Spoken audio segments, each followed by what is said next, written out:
Good morning. I think we shall start now. I'm Gleb Wyshlinsky, Executive Director for Center for Economic Strategy. I'm going to moderate this session, and our center is also acting as the lead for this particular survey that has been joined by many implementing partners and financial contributors and executive assistance. I would like to thank taxpayers of the United Kingdom. Despite the difficult, challenging budgetary situation in their country, they have helped us with this survey, but generally speaking, they support UNFPA in Ukraine for implementation of the project for development and implementation of evidence-based policies to overcome demographic challenges implemented by the Ministry of Social Policy and Center for Economic Strategy and Institute for Behavioral Studies at American University of Kyiv, that is also offering the premises hospitable. Now I would like to invite Darina Marchak to make the opening speech. She's first Deputy Minister of Social Policy. And she's something in between of the political sponsor and chief manager. Co-sponsor and senior manager of the project for democratic development of the country that practically does a lot to make this tangible, not to leave it as a line in state documents and in governmental documents, to engage a lot of political partners, and that can be done for the analysis. Thank you very much. I'm happy to see such a big audience. And I'm Darina Marchak. I am engaged in the demographic policy from the Ministry of Social Policy. A couple of important remarks. We are very aware of the demographic risks, war-related risks on the war worsened all the risks that we had before the full-scale invasion, and the negative trends that we had to reverse, perhaps, to improve the demographic situation. It's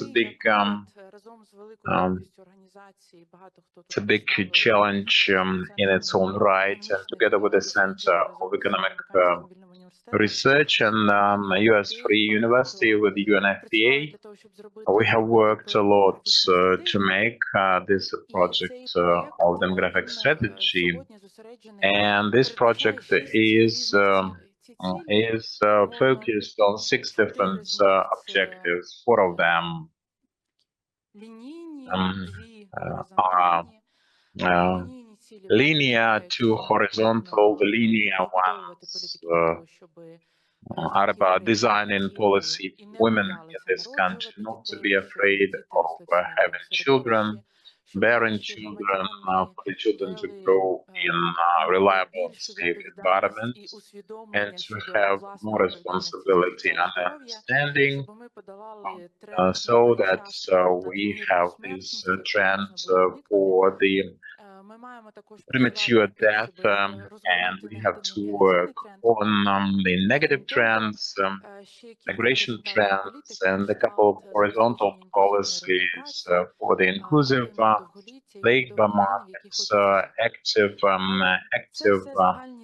longevity of life, active life. But when it comes to practice, we understand that the trend towards the negative situation is still persistent, and the young people are still leaving the country, and especially with the focus on our youngsters, we should appreciate that when we all await this the war can end, and we can have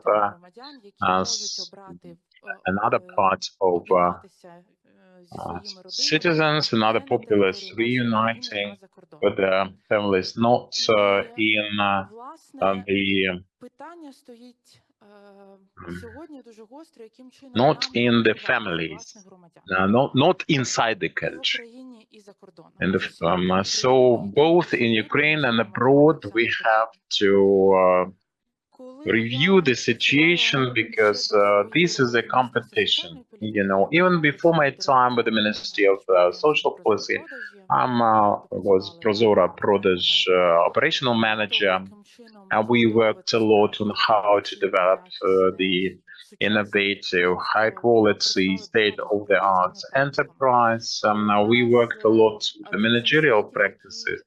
And one of the insights back then that surprised me was this. There are two different approaches to making a team work inside your company. One approach is to identify some weak points and work on bridging the gaps, but the real star lead companies identify the strong points and capitalize on their fortes. We can accept this, and perhaps we should, to compete for our citizens, to be competitive in order to choose Ukraine as a place of residence. We have to overcome many problems with the disbalance in the labor market. This is about safety and the individual housing, high quality infrastructure, and so forth. But we have also to appreciate why Ukrainians should choose to stay in our country and capitalize on the fortes, as I said, that already present our advantages, competitive advantages. This presentation developed by the Center of Communication Strategy for the UNFPA, the free American University. As a result of this survey, as I hope, we will be able to identify our competitive advantages, not just to correct some the mistakes and physically emphasize and concentrate on communication for everyone to be well aware of these competitive advantages. So I'm very thankful to the colleagues who are doing that. I think the best way to build up these policies is data-based, analysis-based, and not just based on hypotheses and assumptions. So this is very important to build up based on data analysis.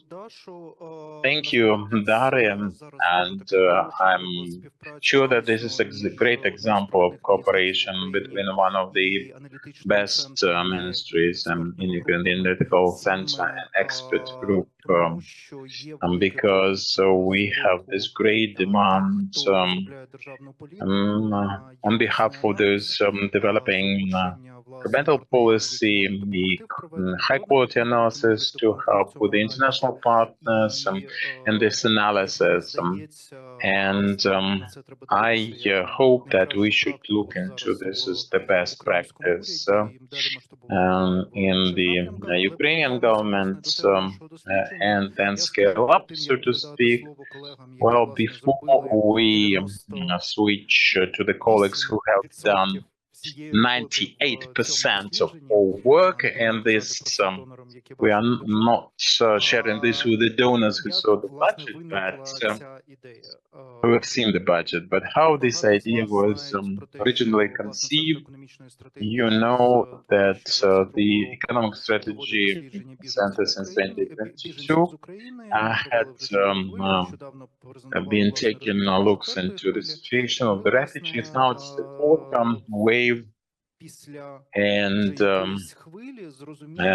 after some After another wave, we realized that we cannot find the light, well, the light sphere, the light ball that can present the best solutions, how to bring them back, and the only factor, the most available factor, this is about reducing the risks, but all the polls, all the surveys among the refugees have their constraints, and when we did that, we would see that among 80% of the audience are young women, younger women, they are in Kyiv, they are not leaving, though they are very well in position to do that. And we are very grateful to Pavlo Zamostan, UNFPA Serhichuk. We worked with and with the support of this idea to implement practically the second look on those and add those factors to understand why and the best steps and the instruments for Ukrainians to stay abroad and to come back from abroad. And here we have the best behavioral economist, Volodina Vahitov, Natalia Zaika, who represents American University Kyiv, to have this survey, and Natalia has the floor. And as the deputy director of the Institute of Behavioral Studies, thank you, Lib.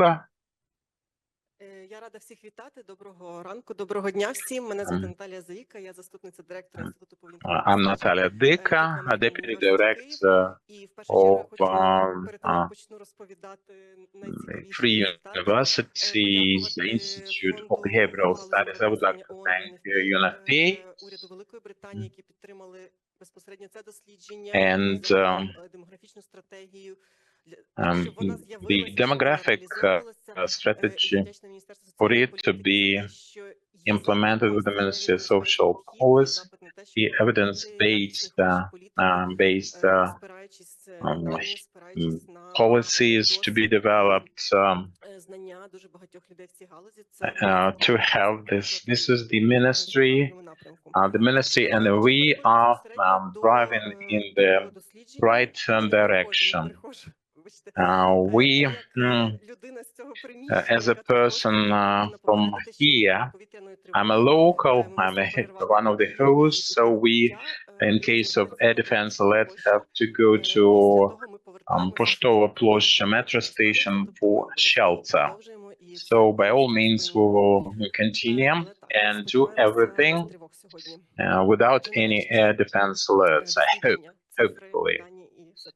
For today. So the figures, the data, and so forth, as Lip said, it was very interesting, and to understand what was motivating people to stay, and women in particular, to stay inside the country, in the country, in Ukraine, with all those threats still persisting.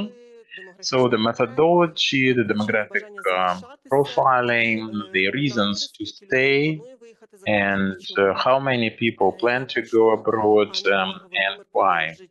And this is for Volodymyr to start the second part of this presentation. I'm referring you to the second part of our report. We cannot keep you here for 3 hours.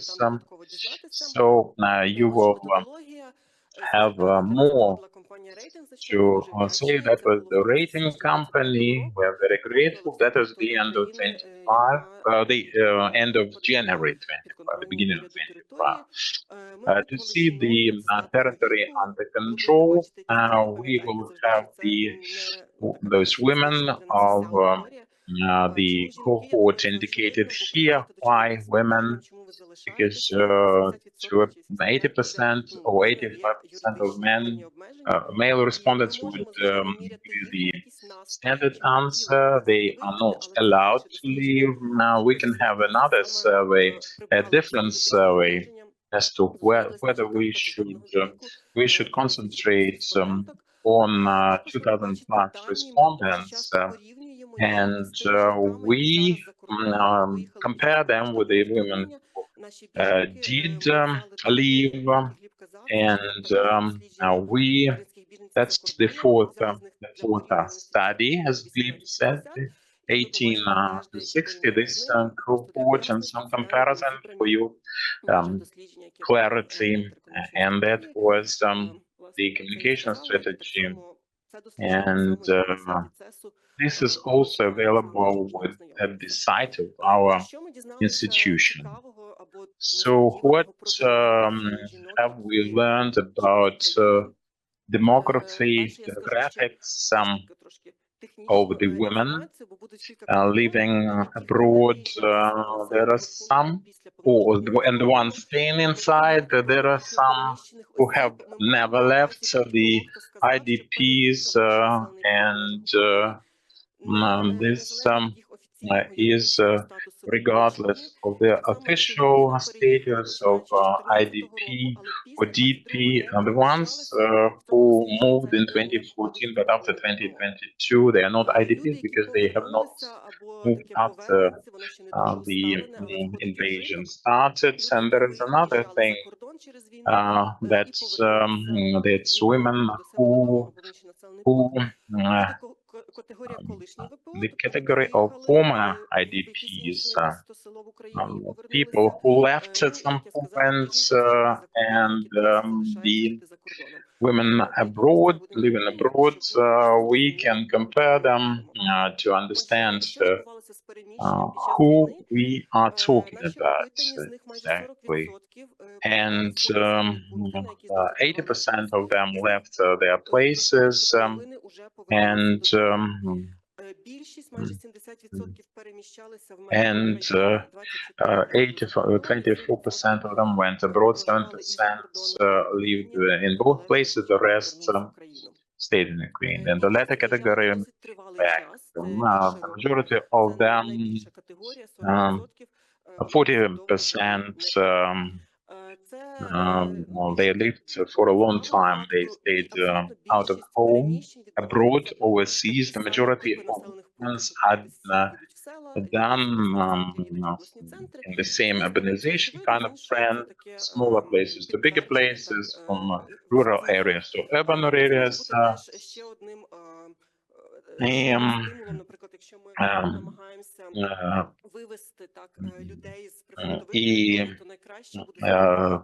From the front line, the best way for them is more comfortable. It's more comfortable. It's about amenities. It's about comfort. And the most interesting part for us as the research team, we can see IDPs, former IDPs who stayed in their communities, with their communities, the same kind of cohort profiling, but women coming abroad, they come back, the returnees, they have this 30, 39, big gap, because there are very few people of this cohort coming back. We cannot find similar data in some other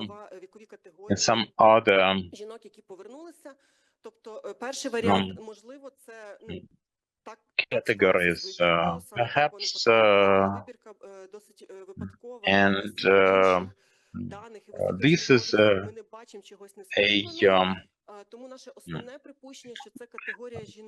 sample that is quite random. These are women with underage children, and they are the most reluctant wants to come back, and we will have the opportunity, as we hope, to compare the figures, having researched those who have come back, to talk about the trends with more evidence base, with a better. But basically, roughly speaking, now we can see and say that they are least likely to come back. Well, the structure, the age structure, we can see the green scale. Those are the ones who are still abroad. They left after the invasion. Their age profile is basically the same as with Ukraine. And this disproportionate 30-39, there are many of them abroad, but there are very few of them, the ones coming back. The financial situation, and we can have very few people with very small income. This green scale, those are people who have no income enough to buy the basic things, and the blue one is poverty stricken. They can buy products, and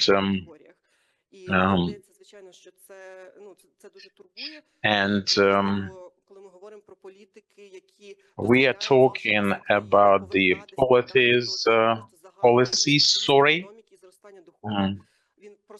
and this is about comeback. This is about the desire to come back, the desire to stay on, and the desire to have children. Specifically, so the highest income is with IDP. This is one of the poorest categories. About 56%. Those are people who cannot buy clothing items, articles. And the ones who went abroad, they have higher income, and we know that from many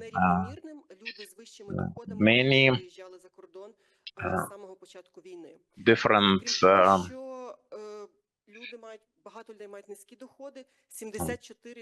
researchers, 74% said that their financial financial situation worsened. Only 6% had an improvement, so reported an improvement. And the IDPs, this is that's the one stain, and the IDPs, it's even worse. And we can see the eastern and southern areas suffering more, and this is clear. This is easy to explain because of the hostilities, because of the war housing.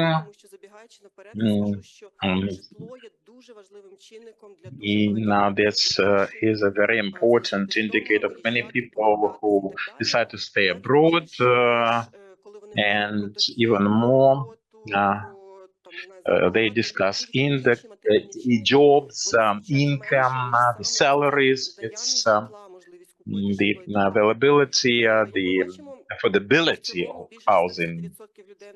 More than 60% live in their own homes and their own house, and 10-15 lease. But with the IDPs, the situation is this 64% rent, 16 have their own property. Before the war, 60% of them lived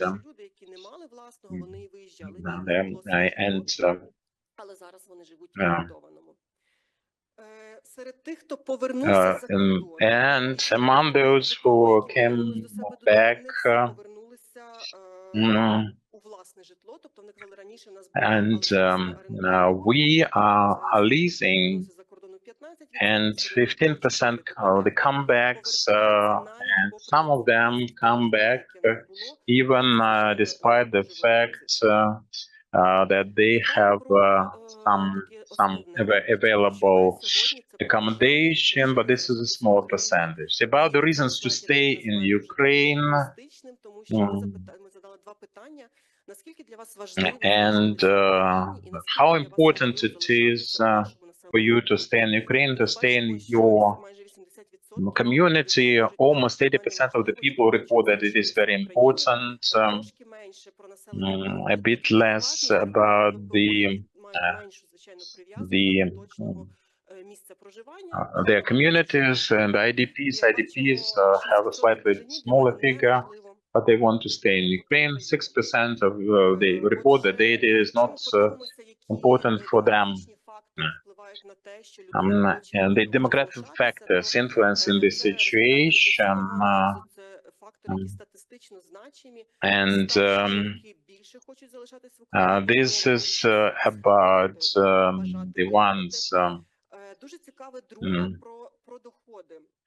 Зараз даних about the бачимо, що чим income. We вищі can доходи, see тим більше the людина higher the хоче залишатися income, в the Україні. more the person is Хоча willing to всі stay. дослідження біженців, вони показують протилежне. Виїжджали з більшими And доходами, залишалися з they live меншими. with a Скоріше це bigger розвиток income and місцевих, stay ті, with хто a smaller залишився і income. мають Now високі it's доходи, reversed. The вони вже ones не who хочуть stay with нікуди higher їхати. income Люди з низькими and доходами більше with a lower розглядаються варіанти income, виїхати, they можливо, саме через ось ці низькі доходи. discuss Так само and окремо у нас була категорія contemplate підприємці, тобто the власники opportunity своєї and справи. the Вони не хочуть виїжджати business people. They do not власники want житла більше хочуть to do залишатися that. в Україні порівняно з орендарями. And І the статистично owners of their значимо own різницю ми property бачимо в versus рівному the ones спілкування who людей, rent, які we can свідомого спілкування see українською, більше the хочуть залишатися в linguistic Україні і divide. вивчати The в people with основному the Ukrainian language are more willing to stay than the Russian-speaking Тут ones. це фактори, які ми побачили як значимі в And нашому інформаційному аналізі, this але is мені видається дуже what we've важливо seen in our в такому analysis. випадку, But what що is very було important here незначимим is всупереч нашим очікуванням. І ми побачили, що and є дуже this сильний something that медіа contradicts статистичний our наратив, що assumptions. We офіси can ніби see більше this хочуть виїжджати narrative, саме через турботу про and дітей. Але зараз даних this ми цього не is бачимо. about the care for Однаково children, діти не є фактором, який and стимулює виїзду. this is the factor that provides for the desire to leave. The ones staying, this is not the fact. Children are not the fact. And rural people are not more dedicated, not more faithful to Ukraine, because we and this is not there's no difference between the two categories, contrary to our expectations. And the regional capitals where the fellows want to stay most, and with the narratives we can see the communities under occupation of the hostilities areas, they do not have more desire to leave for abroad. We usually say this is about these stereotype. And we have the list 10 plus more than 10 factors, and well, this is about the agree or disagree, yes or no. We can see that 91% they say that they can stay over their own country in with their own family. They do not want to sever the links, and well, this is about quantitative research. They say that if there are many options, the people do not look into it, and when you offer different house, it's 1/4 here. They wrote in sentences and passages you see. And this is about my family, my children. And they explain themselves, their desire to stay with the family. And they say that this is what they see and how they see it. And 60%, this is the financial and residential. These people are 47%. It's about property and residential property, even more. This professional development opportunity. This is about the economic factors, and we ask about different things, and we some people report that they do not want to go anywhere. They had several informal interviews with the people, and this is the opportunity, the two-thirds, and the unknown the reasons are irrelevant because it's self-explanatory. 12% report that they want to leave, but they have no opportunity. The block we asked about, which is important, this is about the risks for themselves staying in Ukraine, if they stay in Ukraine. And if they stay, well, we ask them, would they happen to you if we have the blue scale, the situation? These are the risks by 2 times, by 1.5, but sometimes the situation living abroad and thinking about Ukraine, they really see great risks for themselves, and this is a mirror reflection of a scale. These women staying abroad. What if you live now? Would that happen to you, do you think? Can the blue scale, those stay in Ukraine, they think that the risks are evaluated higher. So that is interpreted this way. If I stay in Ukraine, it's not that bad. Well, one gets used to it, and there are no obvious hazardous threats. But from abroad, it all looks different. And this is another policy, communication policy. They think whether they should come back, and they evaluate the risks, estimate them at a higher level. And all the communication is not about just making them think that it is all safe here, but just to correct this perception or attitude.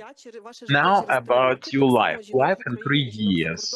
Also, women in Ukraine, women abroad, the most important part is not just the figure, but the image of the future is statistically important. And it's not just about demographic factors, but it is about the way I see my own future, the future of my country. If they expect that the war will conclude in 3 years, they are more willing to stay out of all the risks and this fear that they cannot get medical assistance, and the fear that they cannot get used to the local customs and rules and prescriptions. So this is the optimistic view of the role in the country. Pessimistic is the war to be continued, lower income. Pessimistic view makes people leave the higher rates. So Volodymyr Vagit, director of the Institute of Behavioral Studies, he will discuss not why people stay, but why people might leave and what induces them. to do so. Well, let me discuss the previous slide. With our cooperation with Economic Strategy Center, we managed to have both studies, and the refugees were included to compare. They were developed in parallel. We have this unique opportunity to get similar data at the point of design, and we are very proud of that. So we are very thankful indeed. Now about the intentions. 2022, the evacuation behavior was looked into why people didn't evacuate from the dangerous areas. The frontier plus Kiev plus Dnipro, 1/3 of the people left back then. We can see now Ukraine, about 40% of the Ukrainian women leaving. And it is interesting to know what actually keeps them here. 72% of Ukrainians never plan to leave, but if we look into the coalition of the willing, so to speak, young people, divorced or single, so family ties are very important. And there's one category, the returnees. They went abroad, they lived there, and they decided it wasn't good enough. Now they have come back here, and it is even worse here, and they want to come back abroad again. So they have experience of living here and there. We can fight for this category. This is one of the categories that can help us there. We can have some social triggers, social links.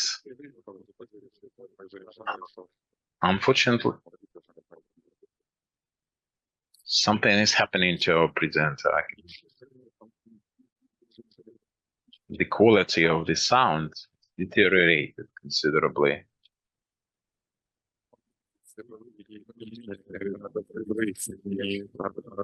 Unfortunately, the sound is very bad. It's distorted. It's minced. And impossible to understand.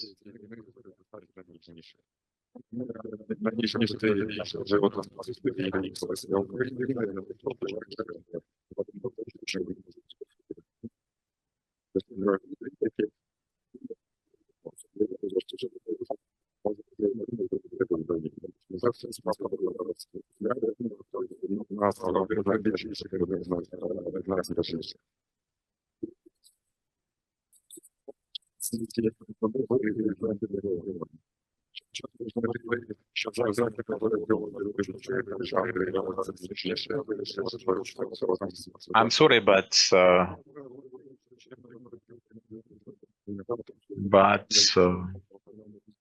the sound is speeded up. The sound is speeded up beyond any possibility to make anything out.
Згодні зробити прямо зараз. Тобто, якщо людина морально не готова поїхати, So if a person is not morally ready to leave, most likely they will never leave, and this is a great fact. And we can form the image of the future, for the image of the future to be translated into reality. And we have done this experiment. The essence of the experiment was as follows. When they are most likely to leave, no, I don't stay in the occupation, or what will to trigger if they destroy my property. But if we merge occupation and property, what is more important? And it is not just anything exceeding the other. So this is discretious experiment.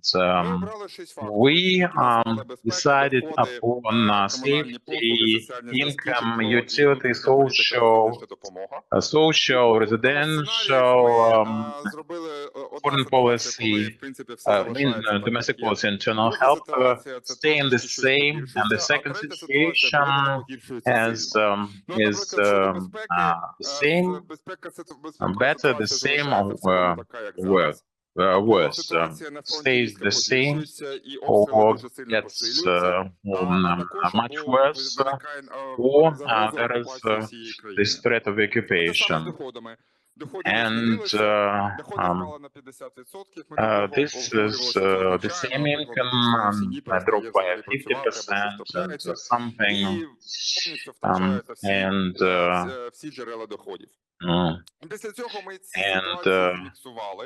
we mixed the situation and the two scenarios where they had to choose. That basically the same, and it was the smartphone kind of survey, and on their headsets they saw those blocks, and they had to pick up one of the situations with a request as to which situation would induce you or make you leave. More likely, sort of thing. The holistic approach. Well, how people inside choose what is better, what is worse, prioritize for the situation. That was the first issue. That was econometric. That was calculable, but with difficulties. And we added another question: the situation that you opt for. What is it? It happens. Would you still like to stay in your community or leave your community internally or out of Ukraine? And which factors influence the desire or the decision to leave or would influence this situation? We wanted to actually see how people choose between the bricks. And which factors are the most important? How do you think? Safety. Safety, якщо ми візьмемо rights, безпеку за Ukraine. одиницю, If we take то it втрата житла – це as 57% one, від so безпеки. 57% Люди, навіть була, goes to the loss of хтось property. написав так особисто, Some я people згоден поїхати з personally України, тільки якщо Україну повністю, я say, бачу, що Україна буде well, окупувати, бо якщо мене if нема житла, але Ukraine is окупація для мене occupied, I have важливіше, бо житло я no десь собі знайду. Тобто ми бачимо, що безпека, вона все ж таки housing, є but найважливішим housing фактором. comes Другим second. фактором So є safety is втрата the житла, і це first справді дуже factor. важливий фактор The виїзду і дуже second важливий is фактор the для loss повернення. of Тому ми бачимо, я зустрічався housing, з the loss of родиною з property. I Миколаєва have в seen Будапешті, a які не family можуть from повернутися, тому Mykolaiv що в їхній in будинок Budapest. прилетіло там They could буквально not з come back травня because 22-го року. in Вони May виїхали, і їм 2022 просто нема their куди property was повернутися, і в них destroyed and немає they have грошей, no щоб щось знімати, place і to тому come це back дуже and no важливе time питання, and яким, money to яким rent пережити. anything. Але питання в So тому, що they житло, are воно facing this менше, ніж dilemma, угроза but окупації, потім um, іде втрата then we доходу, have the половини loss доходу, of income, потім, half of the income, потім and then якщо if немає дуже you сильно, have дуже сильно падає енергопостачання, дуже so довгі the energy блекаути, supply це наступний після цього фактор. Ми бачимо, is що interrupted у or всіх міжнародної discontinued. допомоги або політичні політичні проблеми, International вони впливають, assistance але or вони internal не дуже political сильно problems, впливають. they Тобто все, influence, люди про but це not думають в so останню чергу. Тобто, на перше, vastly, це, not so звичайно, що це powerfully. The безпека most і що це important житло. thing Це is два основні фактори, про які safety ми and мусимо думати. housing. Крім того, коли ми хотіли Well, in addition подивитися, to that, яким чином if люди we look кудись хотіли into поїхати, то є варіант виїхати за situation when кордон або people leave, залишитися в there's межах the України, situation when people can то live з точки зору go виїзду abroad за or stay кордон, з inside точки Ukraine зору from the виїзду в point of Україні view або в Україну, of тобто виїхати з staying того abroad населеного or being пункту, abroad. найважливіший фактор – це все ж таки Well, the житло. most important Це factor is housing. зростання That's ймовірності, то, що людина виїжджає.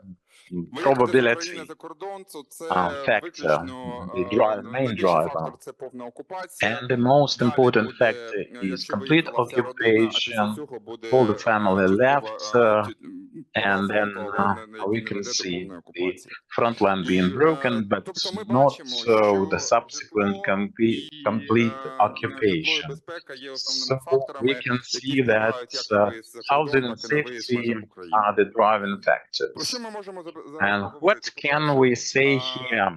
Well, жінки залишаються в first, Україні, women stay in якщо вони мають Ukraine. власне житло, якщо вони мають роботу, якщо вони мають знайоме середовище і стосунки.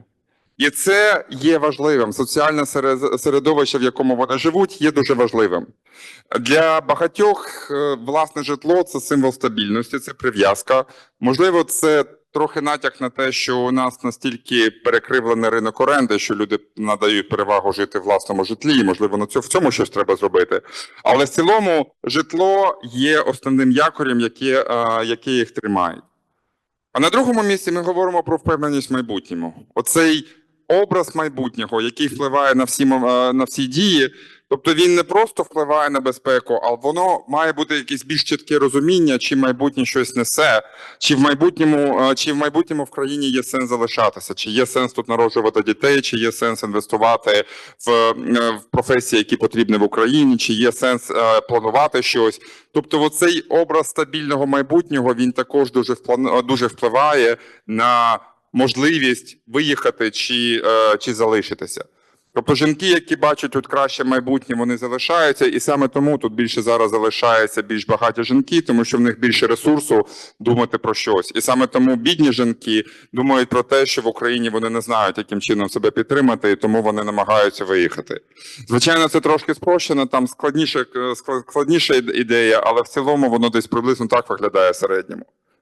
Для багатьох рішення залишитися – це не про економіку, це не про доходи, це не про професію, це про стосунки. Знову-таки, коли ми дивилися на відповіді словами, то дуже часто було про те, що я не можу виїхати, тому що у мене тут людина, у мене тут чоловік, у мене хтось воює, у мене син воює, у мене тут могила дочки, яку вбило, я не хочу це залишати. У мене тут є хтось, хто для мене важливий. Тобто ми кажемо про те, що Україна як єдина мережа, вона все одно тримає людей тут набагато більше, ніж виштовхує. Крім того, люди, які виїхали, у них дуже важливий фактор – це їхня самотність. Тобто дуже часто люди за кордоном показують, що вони самотні, вони хочуть повернутися. І ми це також бачимо дзеркально в нашому дослідженні. тут мої люди, тут моя земля. Це важливо, це дуже важливо, ми це усвідомлюємо. І плюс самореалізація, що людина бачить, наскільки людина може тут зростати професійно, наскільки людина може тут зростати сімейно. Ми також бачимо, що люди, які бачать тут таке майбутнє своє самореалізацію, то вони рідше планують еміграцію. І дуже багато людей зазначили, що вони залишаються в Україні, бо це моя країна. Десь 50% абсолютно твердо сказали, ще десь відсотків 30-40 сказали, що я майже впевнений, що да, я з цим абсолютно погоджуюсь. Тобто це відчуття своєї країни, відчуття національної ідентичності, воно також дуже важливо як для залишення в Україні, так і для того, щоб люди поверталися в Україну. Тому коли ми вивчали біженців, то там також фактор ідентичності він впливав на повернення. Тому щодо політики, що ми кажемо про те, залишатися чи їхати? Залишатися – це усвідомлений і стійкий вибір. І це важливо розуміти, що будь-які негаразди, вони виштовхують людей тільки коли цих негараздів вже дуже багато. І перше, коли ми тільки отримали дані, коли ми спочатку почули дослідження Центру економічної стратегії про біженців, а потім ми отримали наші дані. Ми це поєднали, я кажу, у мене таке враження, що ми досягли вже певної рівноваги щодо того, хто їде, хто ні. Тобто у нас є все-таки якийсь певний процент, який хоче виїхати, але тих, хто хочуть і можуть виїхати, їх дуже мало. Їх там десь менше 5%. Більшість людей абсолютно більшість людей кажуть, що ми виїжджати не хочемо. Мотивації, вони мають мотивацію людей залишитися або мотивацію людей повернутися, вони мають входити в публічний наратив політики. Тобто ми маємо більше говорити про успішні кейси людей, які повернулися, ніж успішні кейси тих, хто виїхав за кордон, переніс туди бізнес і почувається себе добре там. Тобто для журналістів набагато важливіше було б сказати про те, розкопати історії тих, хто повернувся до України і заснував якийсь бізнес тут, і втримається тут. Або про стратегії, яким чином люди шукають житло і роботу саме тут. Крім того, дуже важливий зв'язок з місцем, дуже важливий зв'язок з локальною спільнотою, з тим, де люди живуть. Багатьом чувство вкоріненості та є житло і робота. І тому вкрай необхідно надати більше допомоги ВПО з житлом. Тому що ми бачимо, що якщо немає змоги оплачувати своє житло, так, щоб воно не коштувало 90% своїх доходів, то люди будуть більше схильні виїхати, і тоді ми їх будемо втрачати. Тобто, якщо ми хочемо тут затримати більше людей, то нам потрібно більше давати грошей, компенсацію на житло саме для ВПО. І активніше працювати з підприємствами, тому що все ж таки економічно більш вигідно не стільки давати гроші напряму, скільки забезпечувати людей роботою, щоб вони були більш самодостатніми. Тому що не тільки житло, але й робота вкорінюється, і робота дозволяє цей ідея вкорінення розвинути краще. Тобто, коли ми кажемо про те, які мають бути програми підтримки ВПО, вони мають пропонувати якусь більш комплексну підтримку. Тобто це не тільки гроші, це і якийсь певний фокус на житло, це також соціалізація. Тобто ми не опитували прямо ВПО, але з того, що ми спілкуємося з людьми, які приїхали з рідних міст, все ж таки проблема соціалізації також є. І зусилля спрямовані на соціалізацію людей, на роботу з громадами, вони також є важливими для того, щоб люди вкорінювалися і зупинялися. І плюс потрібні оці програми мобільної підтримки для жінок, які доглядають за близькими. Ми бачили у відповідях, у нас не було цього варіанту, а жінки писали це у себе, що я не їду, тому що у мене в родині хтось хворіє, інвалід, дитина інвалід, батьки інвалід. Я дивлюся за своєю матір'ю. Їх не дуже багато, але вони є, і тому тут питання в тому, наскільки можна таким жінкам надавати додаткову допомогу, щоб ці жінки все-таки вийшли на ринок праці хоча б частково. Тому що немає грошей підтримувати всіх. And that we are ready to have them back. And our support programs are working fully. And if a person We need to analyze for the situation. We need to estimate their opportunities, because if someone stays in his or her village, doesn't mean that he has money or decent income. Just their opportunities to go anywhere. That is the main reason. And people need this financial support. Apart from them, when we talk about returning, people usually ask where to return. Where should we return? Because the place that we want, the place that you want us to return to is not has no conditions for us to live decently, um, to work, and to receive the income that we want to receive. And some people who do not see any um, mm, future in Ukraine, of course, they sooner, sooner or later they will try to go to Germany, for example, to participate in their refugees program. We we thank you for your attention, and we just want to remind you that um, there are a lot of um, indicators, and we need to consider all of them factors.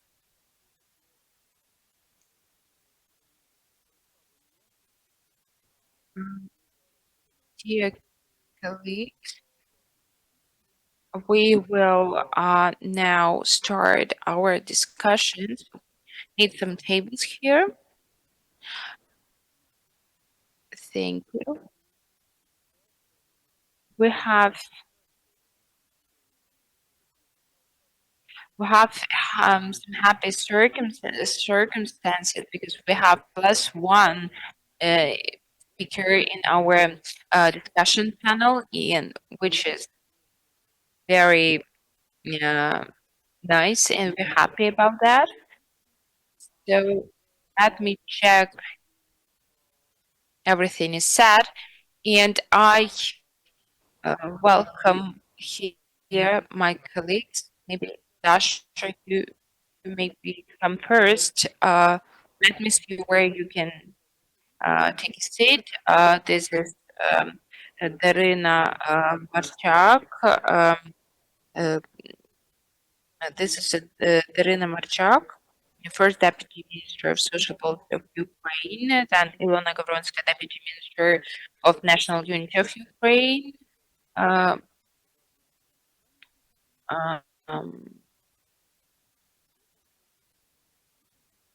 and Volodymyr Vahidov, the Director of the Institute of Behavioral Research, American University, and and Daria Antonina, Director of the Employment Department of the Ministry of Economy of Ukraine.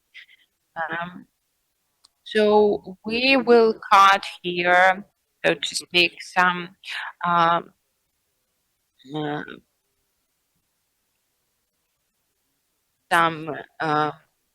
tasks. Let's discuss your reaction on the results of the research. What do you think about the results? And maybe if you have some extra time, Dasha, I would like you to ask to comment on the uh, uh, I would like you to comment on the housing policy because we would love to discuss it as well. And apart from them, Olena will have a question about the employment, about the um, uh, uh, about the work, how people feel on the labor market, and what jobs they can find, and what is your vision for all of it, and how we can make this um, uh, policy work, housing policy, and uh, we thank our partners and colleagues because the time is perfect. And if you have any questions for our speakers, you can raise your hand and we will uh, take into account that you want to answer. Uh, good day, good afternoon, dear colleagues. First of all, I would love to thank you for the work carried out with the research and everything, because I think that this is about a prosperous um, um, policy, uh, prosperous state policy, public policy that can be the starting point for good changes.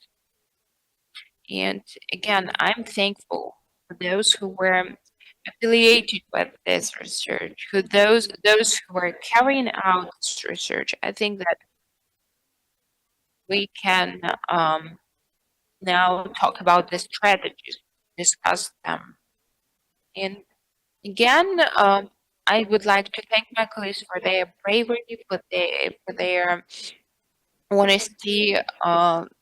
They raised such bold questions. They talk about our the most sharp um, uh, challenges. This is very important. We need to understand the needs of the people. And then we can um, react. Then we can respond them. So, from the scientific point of view, it was very important to me to find this point of view of this the main point of view of the research, because this push challenge, so to speak, is one of the hardest, and we need to find the we need to estimate, analyze the ideas that make people stay, and maybe to find the best ways mm, how to help, how to be helpful, and we need, of course, to to consider all the reports because it's very important, especially the latest report and the uh, prolongating research as well. So I want to highlight here that anyway, any story, any cases of our dialogue with people, uh, we see that there are a lot of meetings in Spain, in France, that there is an open dialogue between the government representatives and people, refugees. and we like them to talk, like them to have this open mic. They need to speak. They need to share their challenges. They need to share their pains. And they need to be heard. And I like this tendency. Of course, there is an emotional um, um, element, an emotional component, because people, they are mm, psychologically very tied with their country, uh, with Ukraine, and of course they keep thinking about their country. They keep thinking about uh, returning, and we can, according to according to these reports, we have 86% of entrepreneurs who want to come back, who want to return to Ukraine, which is uh, th- this is a very uh, promising tendency, and we can say that it's very valuable. What we see, according to researchers, um, the most valuable thing is families, the social connection, um, relatives, kids, husbands, and so on. But apart from that, we see that the same time we see that um, some many interpret- entrepreneurs, they come back. They want to have business in Ukraine. In Ukraine, they want to um, uh, make connections with foreign stakeholders and keep um, developing their business in Ukraine. And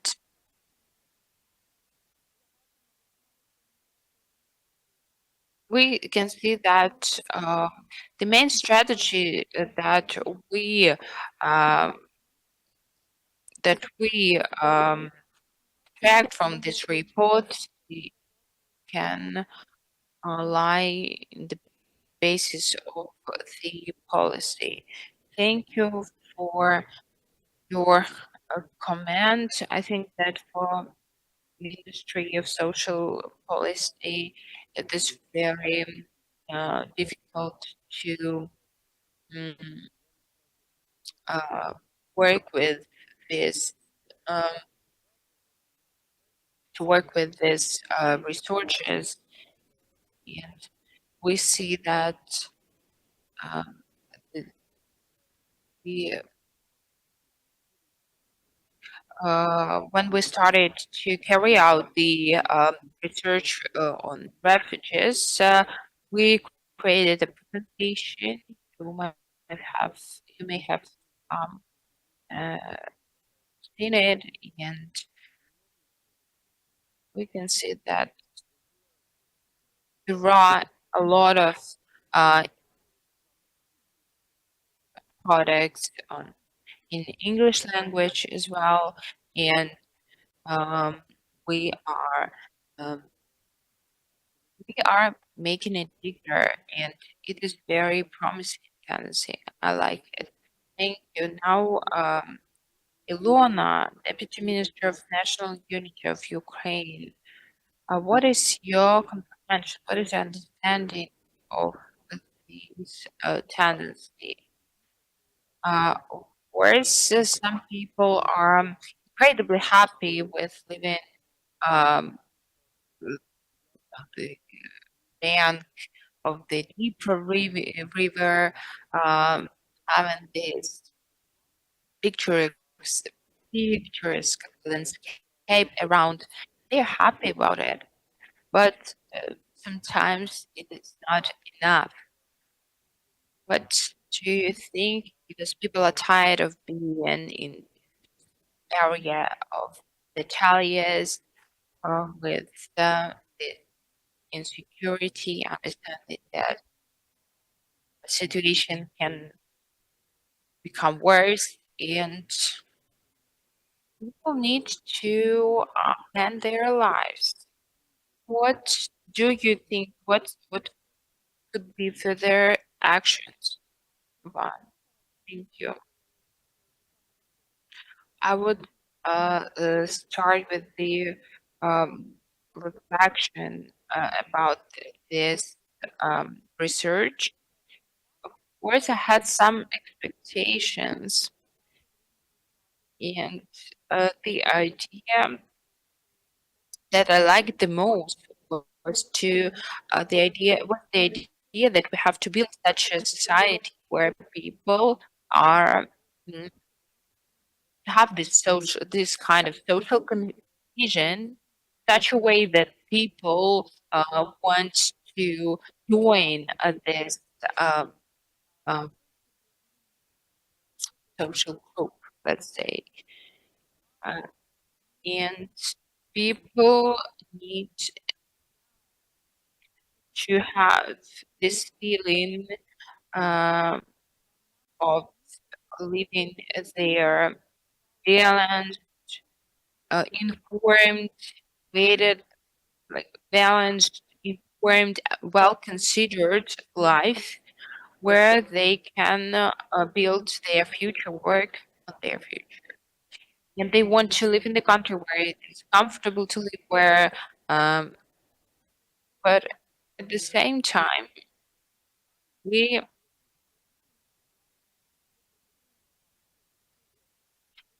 we still have this question: what kind of country we are building within future 10 or 20 years?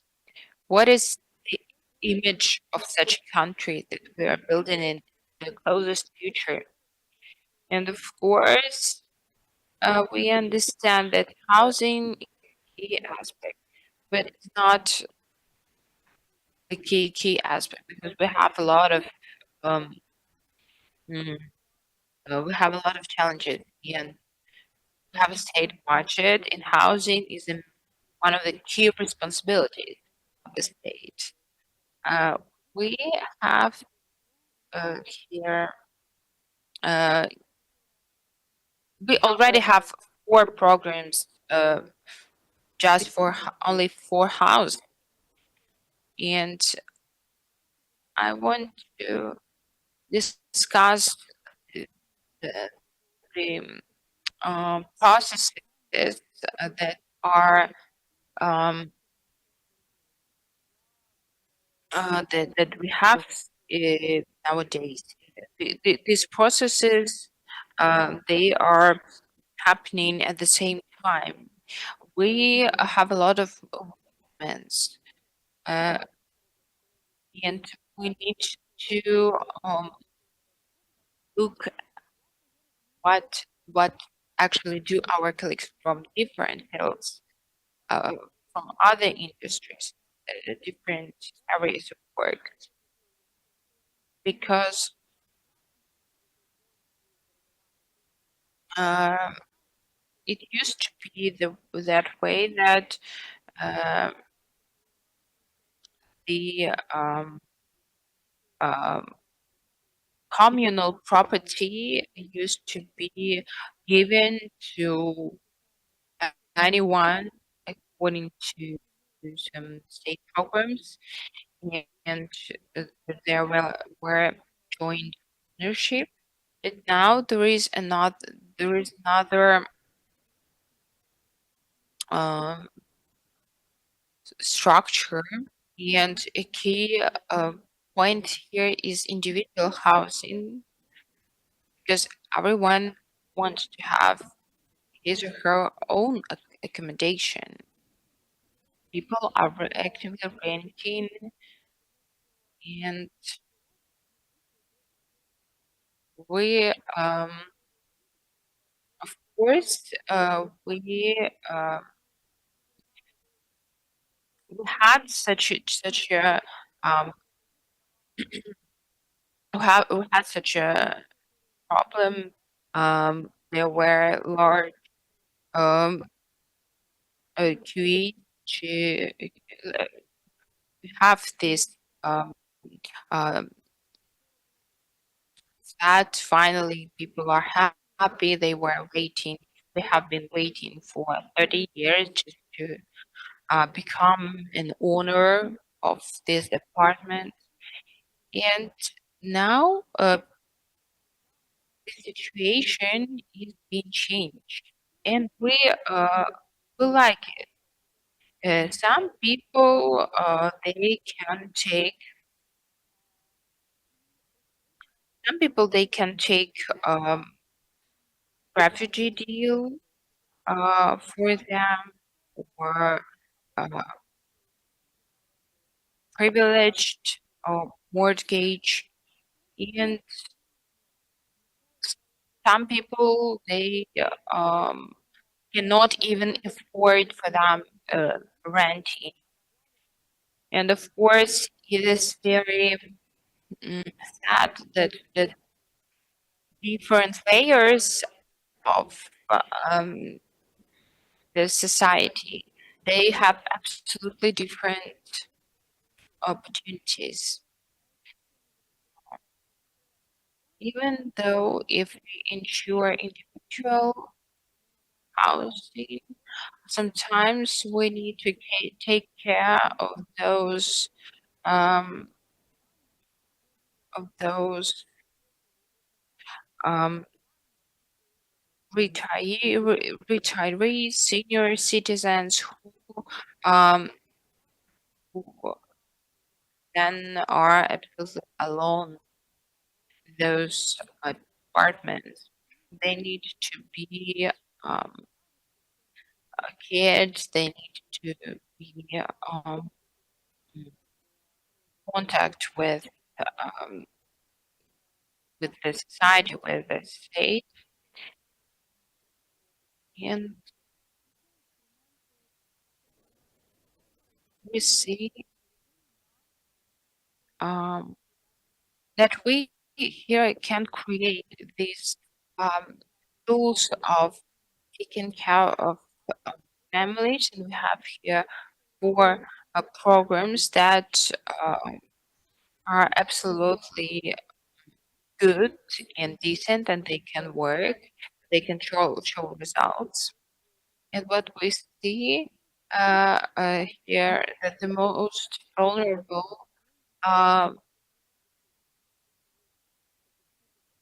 um, the most vulnerable groups they have the following needs: individual apartment.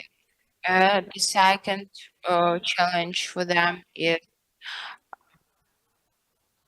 um, loss of job, and uh, they are looking for a job. They need to find their place in the job market. This is the second point. Today we have, according to the state register, we have 866,000 of IDPs who are who can work, uh, who are um, who have this ability to work, but they don't have work. They haven't found a job. Uh,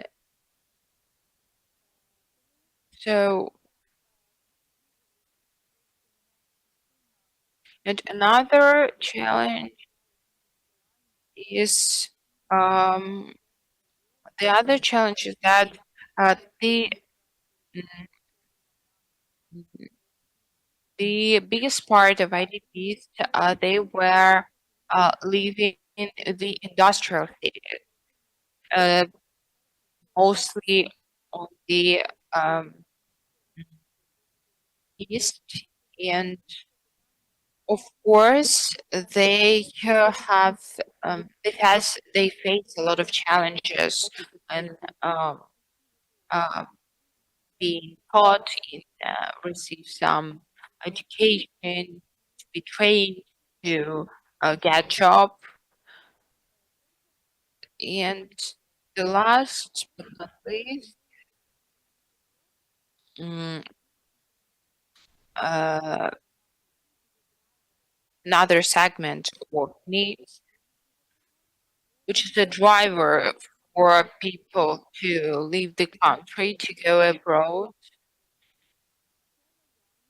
It's um, this is about the um, comfortable industrial, sorry, infrastructure for people. Um, Comfortable infrastructure because people they need to have the kindergarten, schools for their kids, hospitals. If you have your, for example, district, you have a kindergarten, but uh, there is no shelter there, um, any place to hide during the alarm. So why does this mom need to go there? Uh, infrastructure, um, this um, infrastructure and facilities, it means a lot for people because to um, they need to have all these conditions where when they can take care of their kids, when they can help them to raise the um, health society where they can go to school, where they can go to the kindergarten, where they can go to the loan, where they can go to the hospital, anything they need, like in other countries. And apart from that, we need to think about the ongoing psychological support, mental support for IDPs, for people from occupied territories, because they need to be socialized, they need to be understood, they need to um, mm, to make this to create these ties with other people. They should not feel bad about their origin. They should not feel bad about the situation that we have today. We need to support them. We need to help them socialize. This is very important.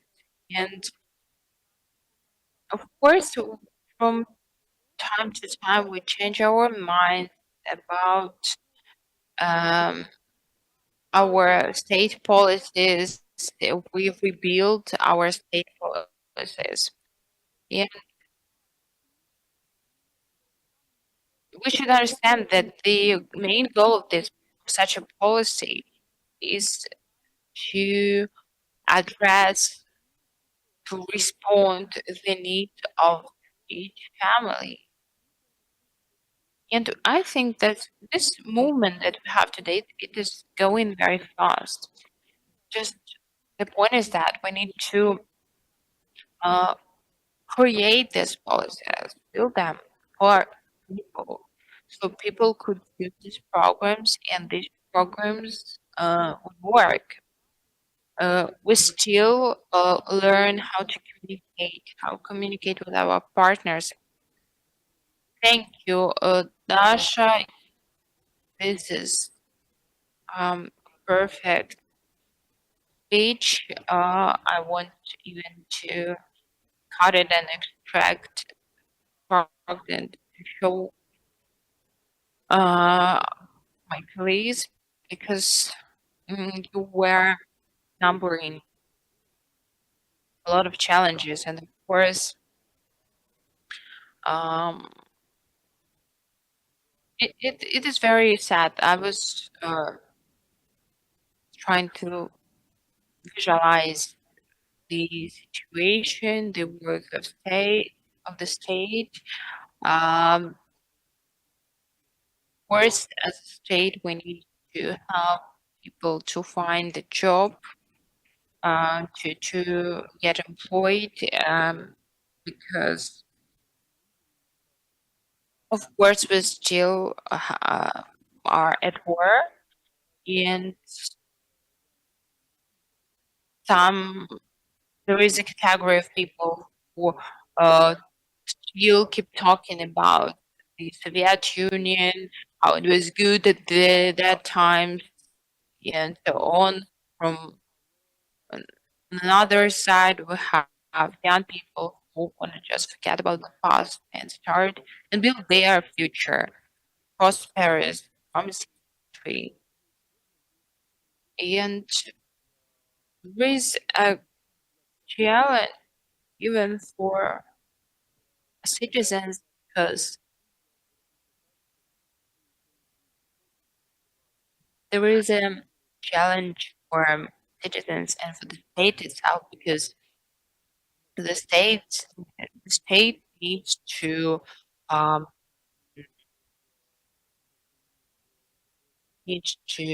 manage a lot of problems, manage and solve a lot of issues, face a lot of challenges, and there is no end for these challenges. Thank you for this opportunity to join the discussion. Let me also comment on research. I liked the research because of their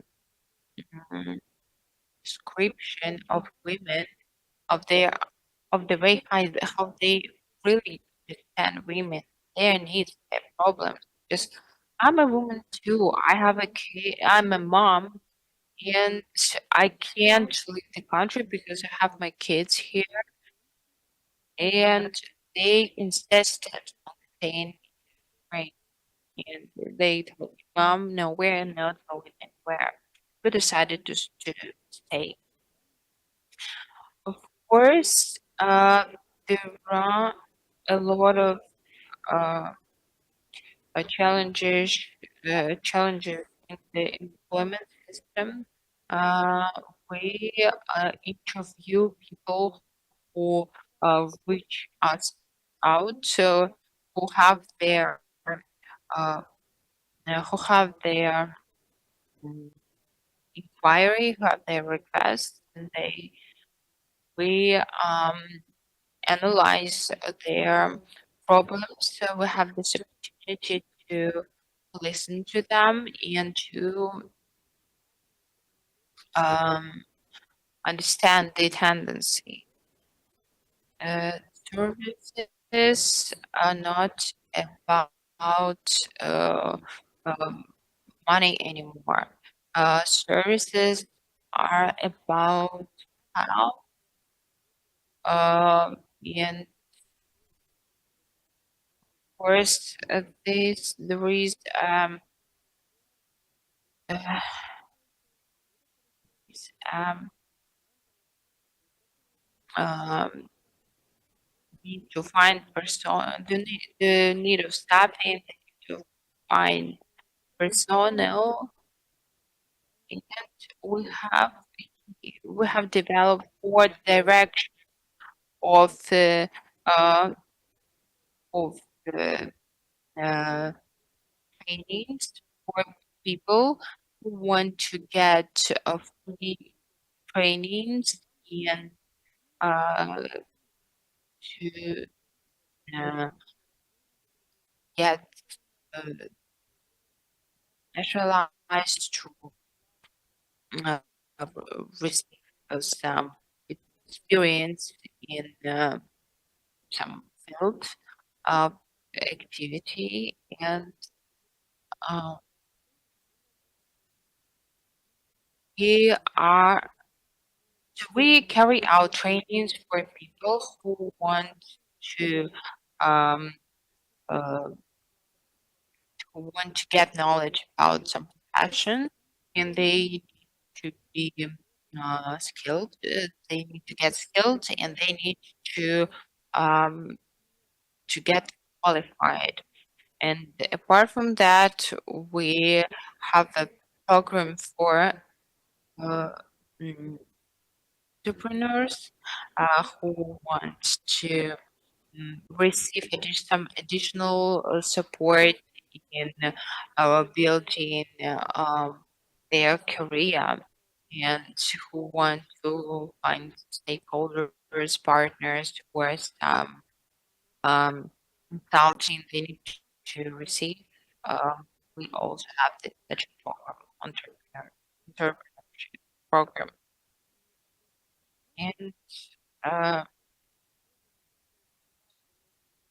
our services they compensate them mm, um, the expenses of for those people who applied for a job within our program, and they are provided with financial help. And at the same time, again, what Serena has mentioned, the main problem is that 866,000 of IDPs are unemployed, even though they are at the uh, age of employment. Again, we have discussed it several times, but again, um, a more in their majority, they are from industrial cities, the east of the country, and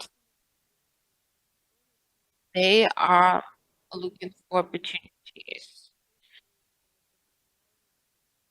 We are looking for some ideas. We have programs that provide with hostels um, and where they can stay during the period they are looking for a job or they are trying to get employed.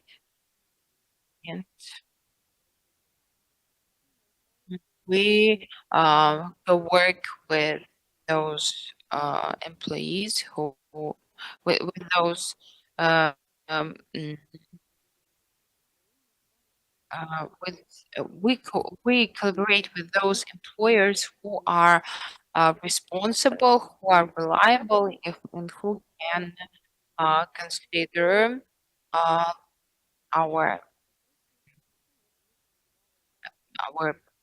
people who made this application, who had this inquiry to help them to get them employed.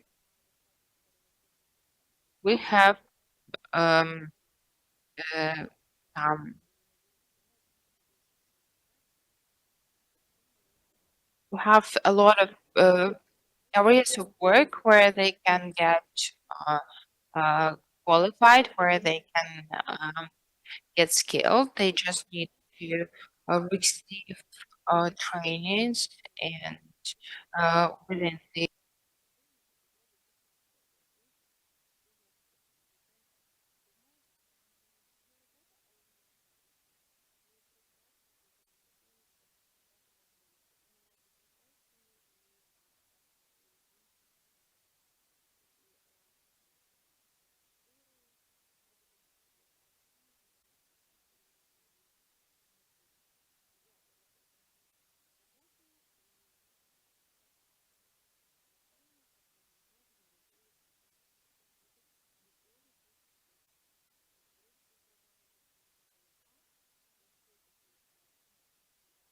understand its um, main goal that they need to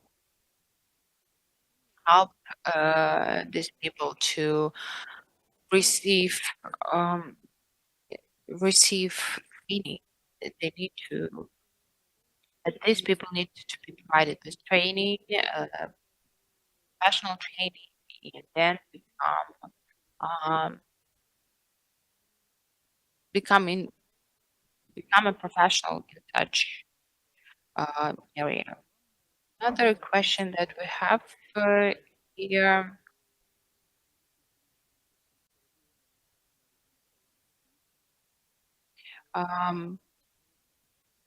Of course, when we're talking about employment, we understand that we need different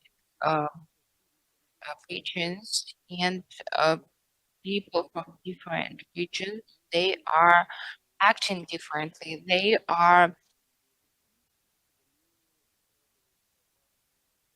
Um, they have different points of view, and of course, Kharkiv, Zaporizhia, Dnipro, etc. They need our special attention, and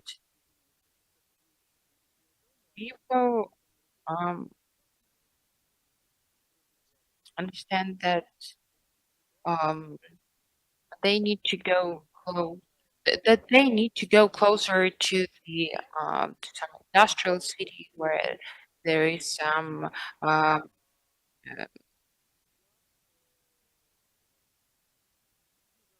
where there is some uh, production, manufacturing, and they can for sure find a job where there. And mm, when uh, when a person finds himself or herself in a place where um, there is no request for his or her skills, where he or her is professional, is a professional not needed, uh, he or she will move to another region or another country where he's not, where he would be on demand. So someone can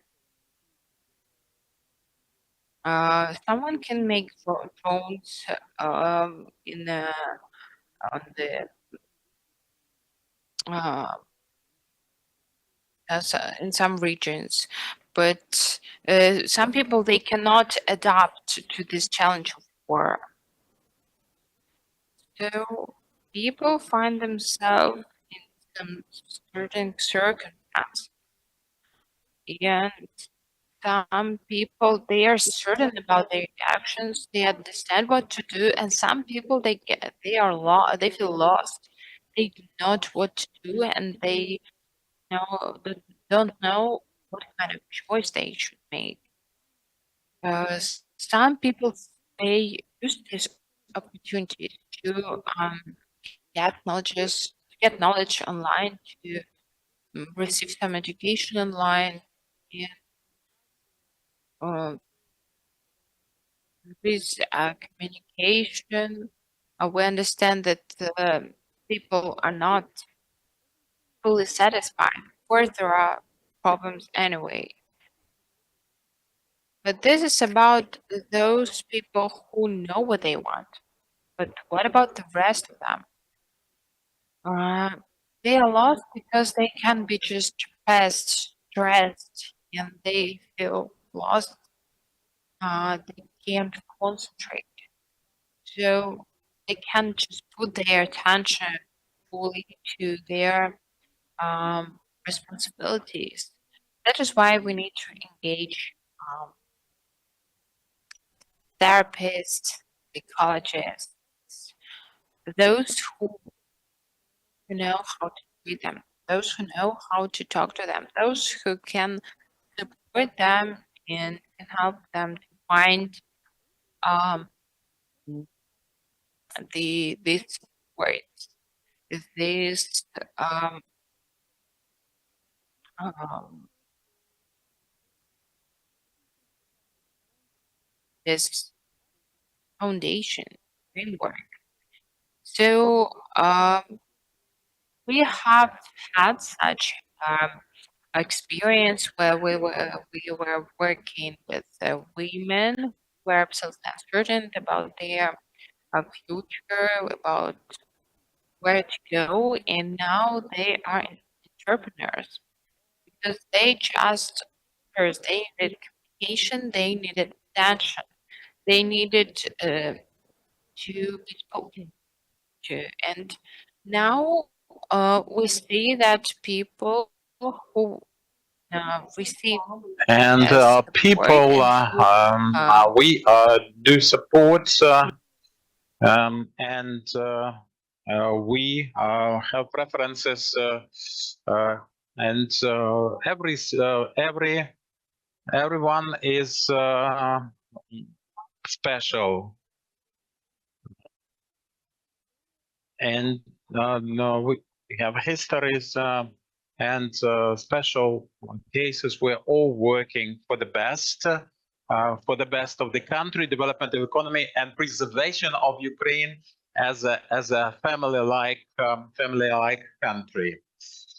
Thank you very much. Before referring this to Volodymyr, I had the difficulties. Please, by show of hands, are there any comments? Are there any difficulties? Is there any kind of demand?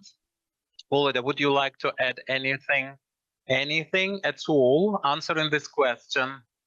Well, it's about difficulties. The Ministry of Culture, the Ministry of Education are missing with Ukrainian identity. The Ministry of Culture is all about pride, though we can see that people do not leave the country when they learn to be proud, but have to something to enjoy. And this is critical, you see.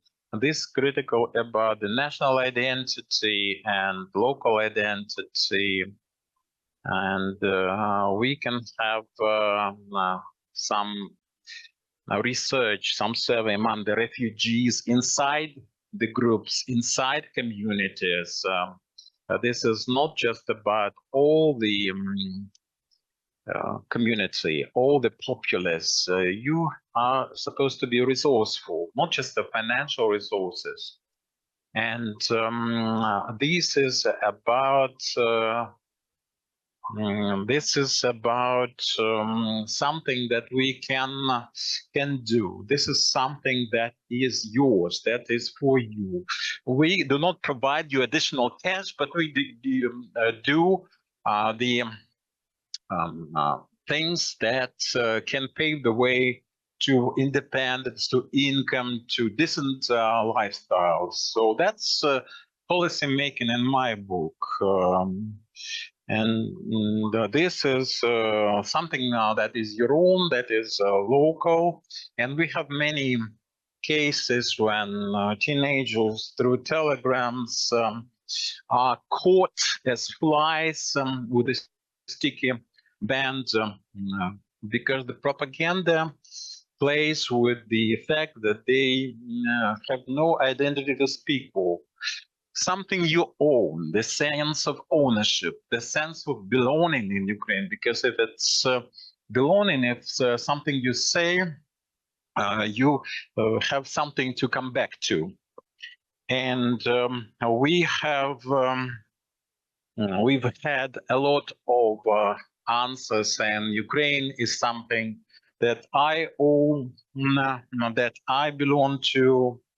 And well, I would leave Ukraine in Russian, they say, but they're keeping me here.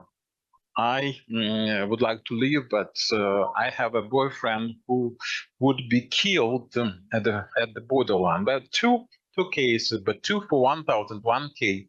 is bad enough. So we have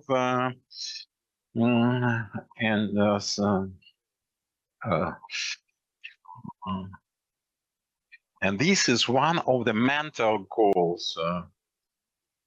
This is the sense of belonging. We had three questions, and this is somebody who had the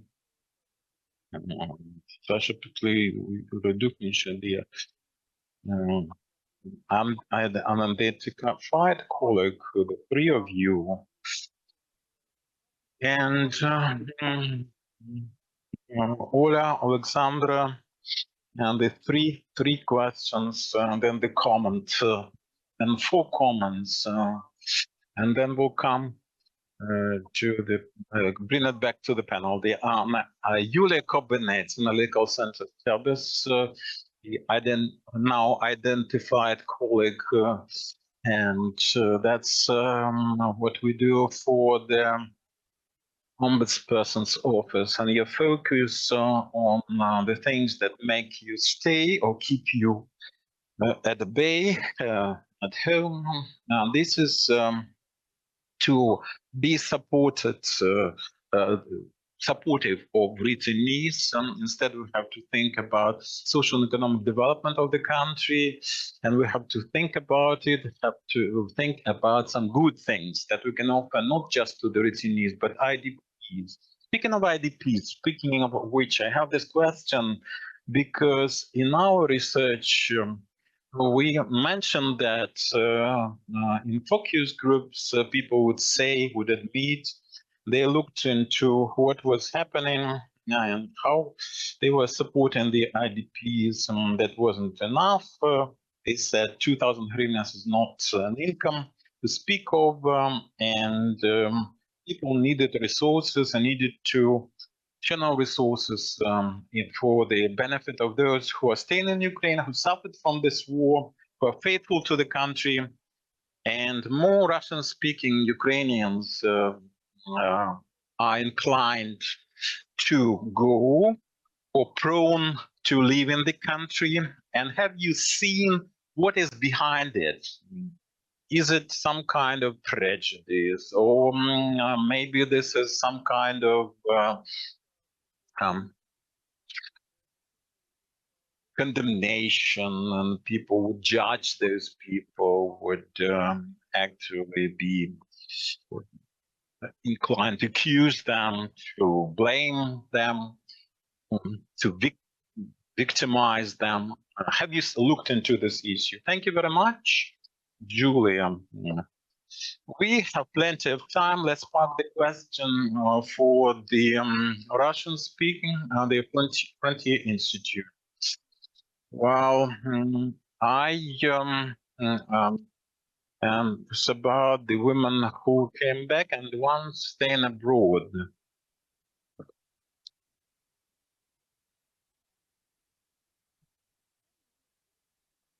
The ones who have come back have decent income, as it shows in the slide. So some people are ready to actually accept some downgrading in their social status just to leave.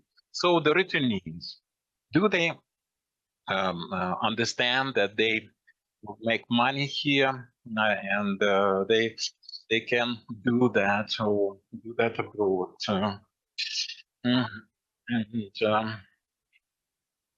This is one of the motives,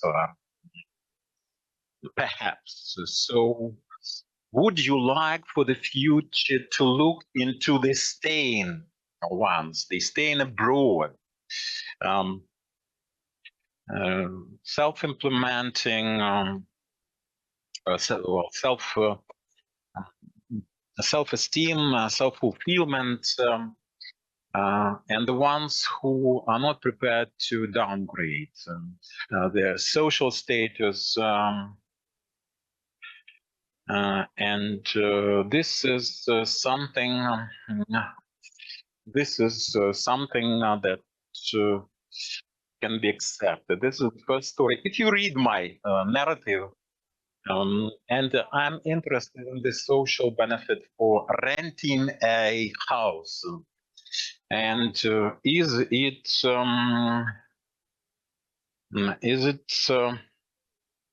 a success story, and how that's the essence of my interest? Great questions. I don't think anybody can answer them though.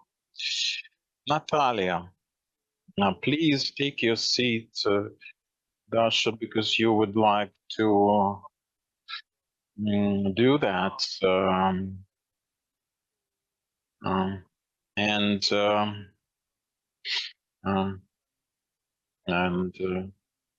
you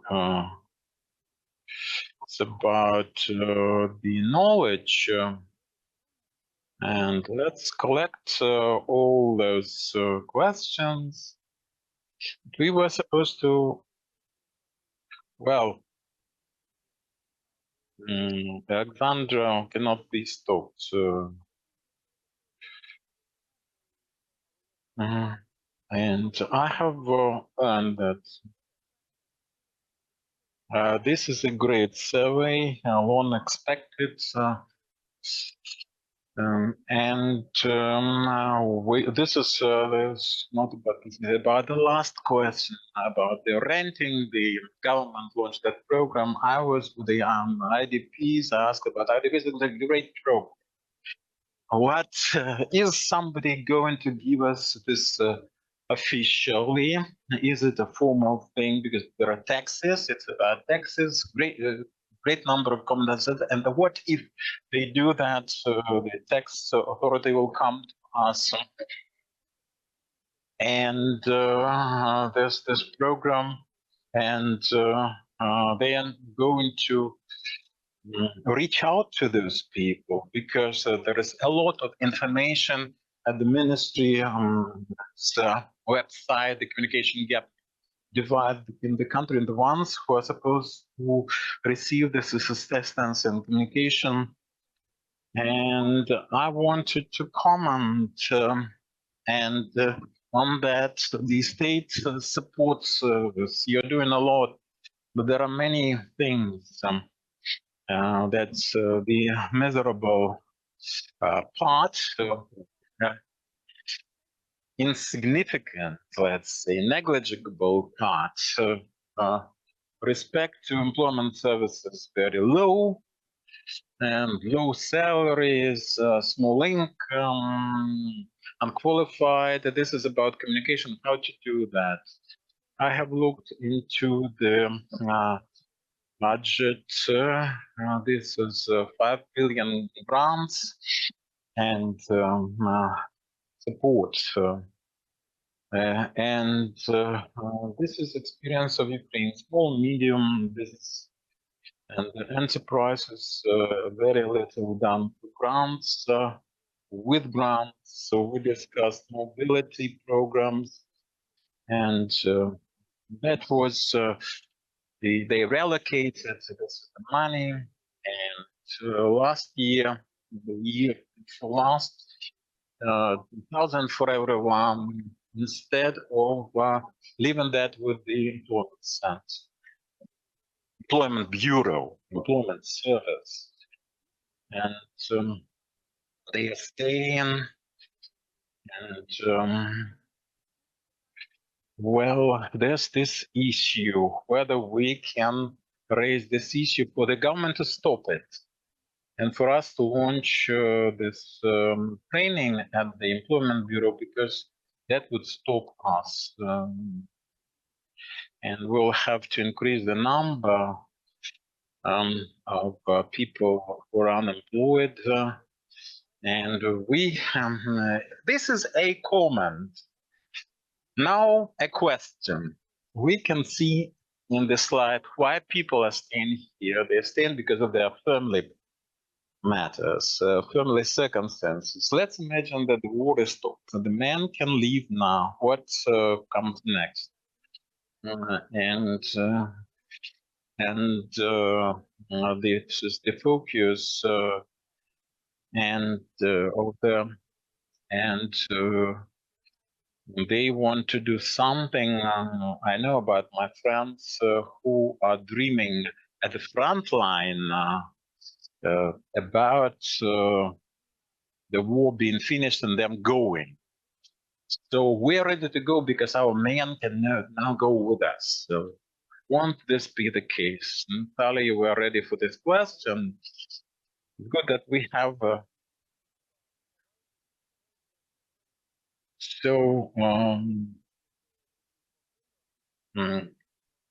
we can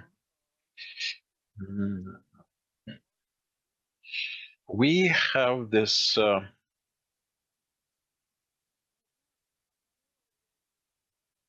Sana Danilo, who is I would like to thank Volodymyr, and it is very well, that's like a double standard with the most important thing. This is mine. This is here. This is I worked at Kyiv on college, and this is a taboo topic.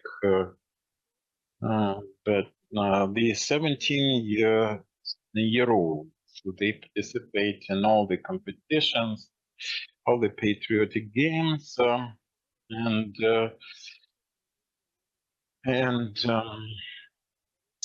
they buy tickets and go abroad. And this is about doing something in Ukraine for real. The summer camps, and this is the aggressor country. And when they do that, can we do this? And won't we have double standards? And how can we avoid? Please. Well, I am Katerina Kornienko. I'm a military officer, and there are many factors mentioned in your survey motivating women to stay. But how about the women who decided to, like myself, to join the security and defense forces? Well, this is about, you have to remember this. This is about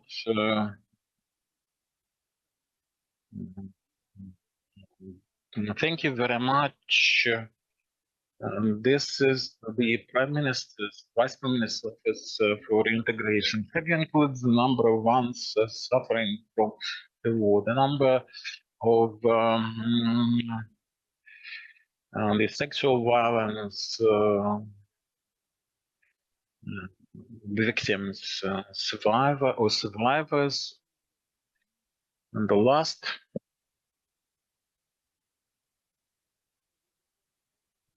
You should use the microphone. We are online, but we have plenty of time. What is there? Well,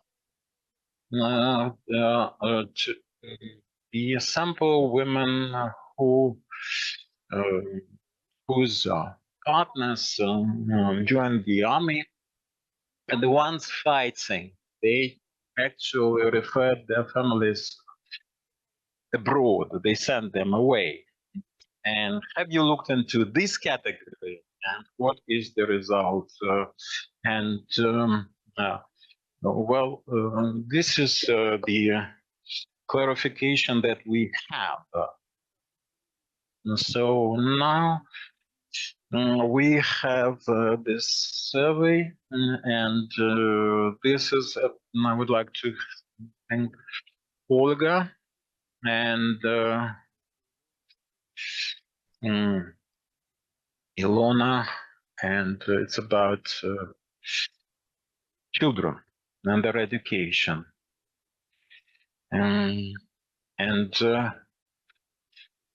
We have in the armed forces of Ukraine about up to 100,000 women. I think that is much. but 80. And if they are in the sample, they are not really representing a great number. And this is the quantitative thing, and we cannot say 1% of 20K. You can calculate this about 200 to 400, and the same is about women who have their partners or husbands near fighting. Well, if stay with this category, we should not mention any incentives, stimuli to stay or to go. Well, that most likely this category in no way is to be excluded. Well, now about a number of people willing to go, the men willing to go right now to join their families. This is safety. Nobody wants to die. So if the security situation changes and the hostilities cease or to exist or suspended at least, the front line becomes more or less stable. Even with the drone impact and drone exposure, we will have fewer parties willing to leave. My personal opinion is that 18 years old is not the age. These are young adults, but still they had not to be constrained. Education in Ukraine with freedom to go and to come back. Of course, there's the legislation the army needs, and that cannot be changed quickly. From what I see, young people finding their place abroad with the universities, and fewer stimuli to stay, to leave, more incentives to stay. And I think graduates of secondary school still are confused. Universities provide them with more confidence, self-esteem, and orientation. And that's why it seems to me that that wasn't the right policy. I don't think that this can be now reversed, but and unfortunately it's to be continued. But if you ask me, I would have changed it. I can't say that I remember everything. We had plenty of questions, but should have taken notes of the questions, host questions. But from what I remember, well, a partner not being able to leave due to legal reasons. This is about the changes, changing the conditions and the mood, the attitude. While somebody gets this permission to go, would the couple or the family go? I have no answer to that. We can design a study that can look into that hypothetical situation, but we had no idea just how important different matters were or would be. So let's look deeper into that. Well, no, those options, if I read the presenter's mind right, it is very difficult to evaluate, but taking this general approach, my impression would be that there is a great number of women, ladies, willing to stay. And this is all very self-conscious. This is all very with aware, a great degree of awareness that with the bulk, the body of answers, this is all conscientious, this is all conscious. And if the limitations are lifted, the impediments removed, I think that will be 10%. So 10% who are just kept here by the barriers artificially installed. That's my impression of all the bulk of questions. We had plenty of questions. Let me remember at least some of them. The Russian-speaking refugees in Poland. National identity, there was that condition, and there was clear, was statistically clear, the national identity and desire to come back to Ukraine. And this national identity and the desire to come back, and statistical importance of the language. If your language is Ukrainian, and well, why people have more desire to leave, the Russian-speaking ones. There is a lot of access, and this formula we can refer to some corroborative research. This national identity, let's say, has several dimensions, several components, constituents, and language is one of them. There's also property, friends, family, job, income. So language is one of them. We had a lot of feedback. The Russian-speaking Ukrainians donate for the army, to the army. They fight also, but statistically, the Ukrainian-speaking ladies are more inclined, more likely to stay, and there is this statistical difference. We are not judgmental there. Perhaps indeed people coming from the Ukrainian,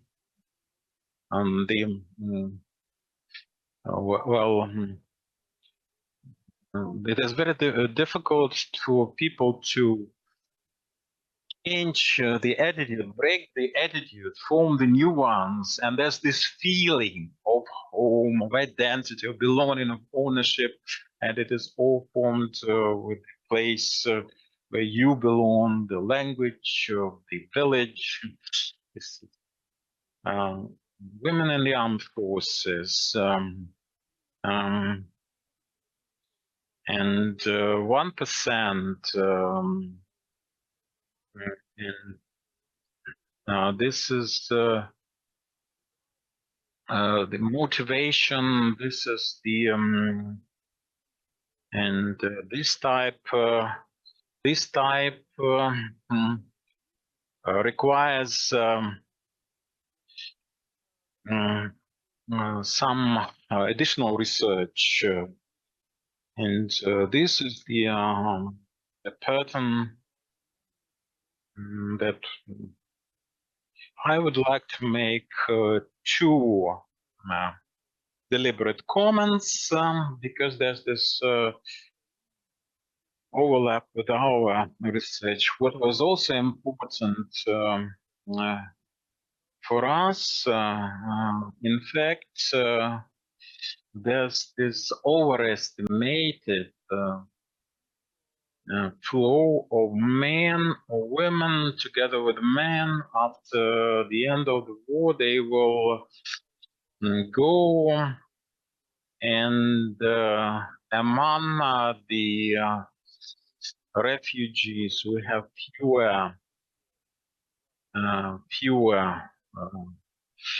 ones whose husband is Ukrainian and staying in Ukraine. And this can be logically explained why the ones who have fewer reasons to stay. They were more likely to prolong their stay abroad or not to come back ever during the 3 years of this invasion. That's 19%, only 19% of them have this as a reason, a partner, a husband, and so forth, a man keeping them here. Now, this is what I remember.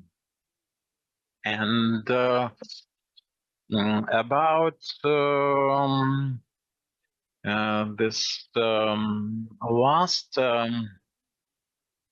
last wave, and after 3 years, they have learned where they can stay in an optimum, comfortably, the ones with allowances, and this is Germany. These are Scandinavian countries, Britain to a lesser extent, Austria, but Olga would disagree. I trust her on that. And the biggest jurisdiction is Germany. There, they have most of our ladies staying. This is very important from their social policy because basically the social and protected groups and the ones who are caretakers and even relieving the social protection and what if Germany says goodbye to them?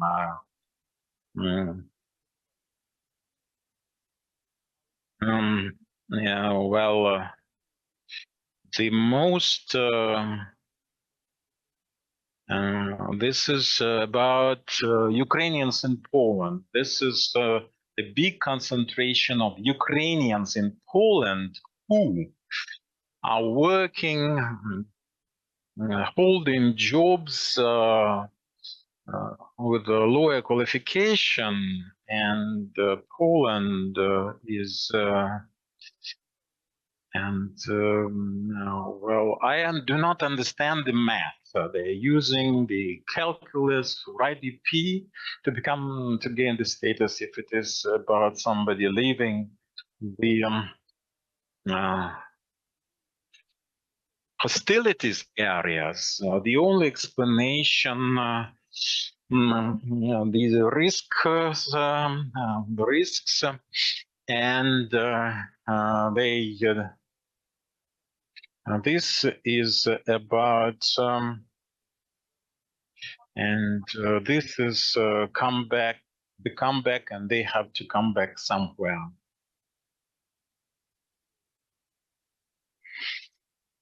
Let's turn another page. It's about the women coming back, and the ones who stand for 2 or 3 weeks.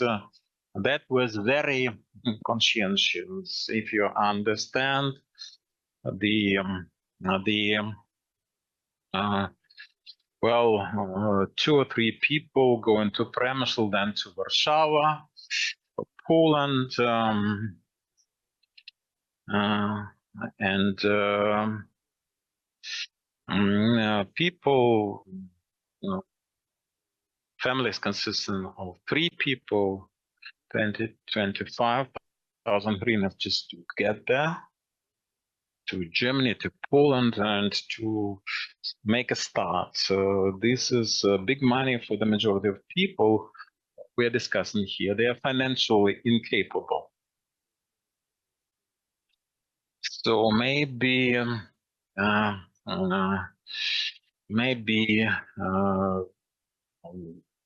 we can consider financial reasons. The ones, the third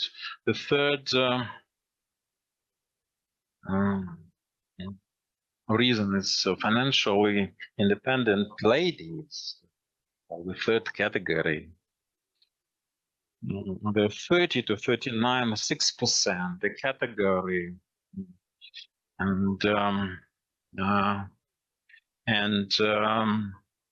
this also demonstrates that this is not about self-fulfillment. This is about security, and there's difference that we discussed.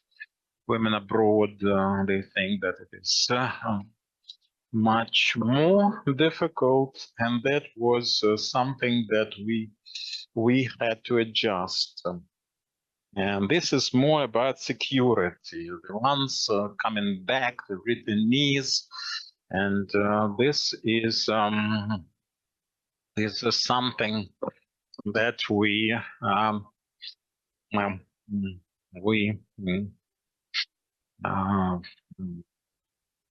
come back to the graves of our late beloved family, elderly ones, because fewer youngsters come back. Let me add, using the remaining time, we have this group, this quasi-labor migrants. Well, and with the ready workplace awaiting them, they can come back. And now, Olena,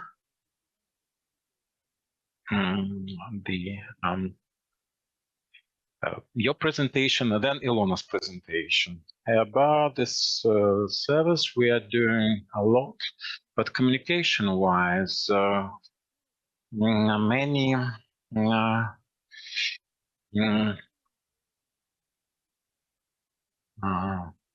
we have the historical leap. We knew that you lose your job, you go to the employment bureau, and you are paid for some period.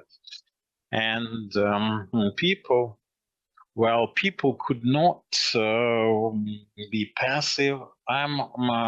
I've been with the service since 2020. Some people consider this as a transit stop. Now nobody can afford this luxury, and this is about taking a break, and they had the unemployment allowance for 3 months, and for the people approaching their pension age eligibility, they used to be disregarded by the employers, but not anymore. Now it's changing. Now we're developing communication. We have professional communication specialist. We are represented, and there's the mobile app, and the TikTok we can also include, and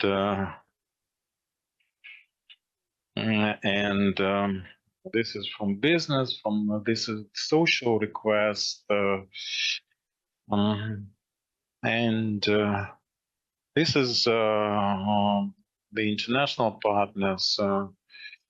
This is about communication, and we have mineral resources, we have our materials, and development of the industries. That was about small businesses, smaller businesses. We're asking people, and we can. Since 2022, we had 23,000 applications for grants, and in January about 20,000, and the individual entrepreneurs. Business and economy is a system, and they are in we are discussing the grants. Yes, you protect your business plan, and this is not credits. This is not business loans. These are loans for this assistance that is with the paid salaries and the grantees obliged to create jobs. And if you work, you can help somebody else. For the compensation programs, you can take into account international practices, and we support our employers with our resources and compensate employment cost and contribute to the payroll. And in the society, we have this deficiency in the workforce, and they come back to people over 60 people with disabilities. Last year, in 2023, we had we had this headway, and we compensated for jobs assigned to people with disabilities, jobs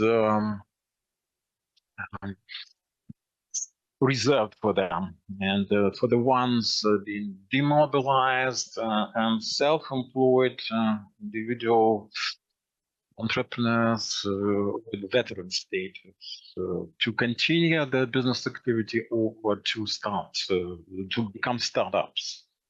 The size of compensation 120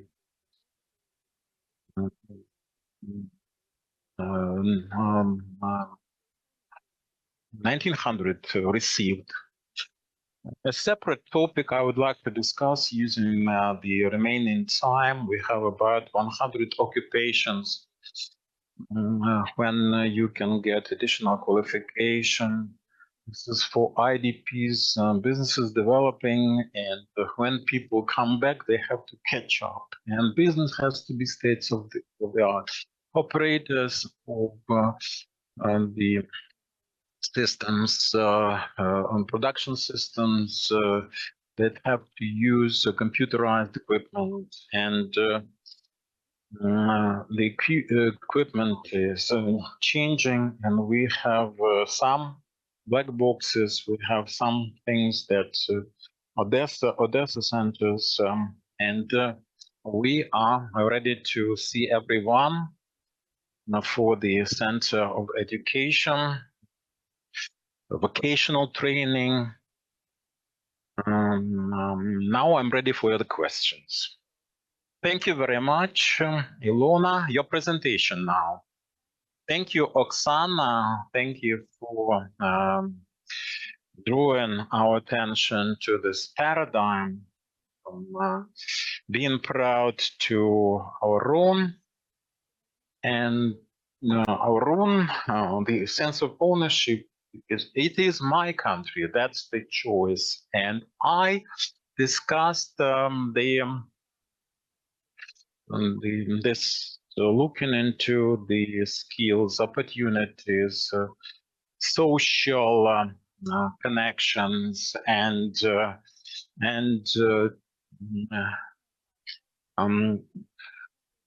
this is for the future, views for the future.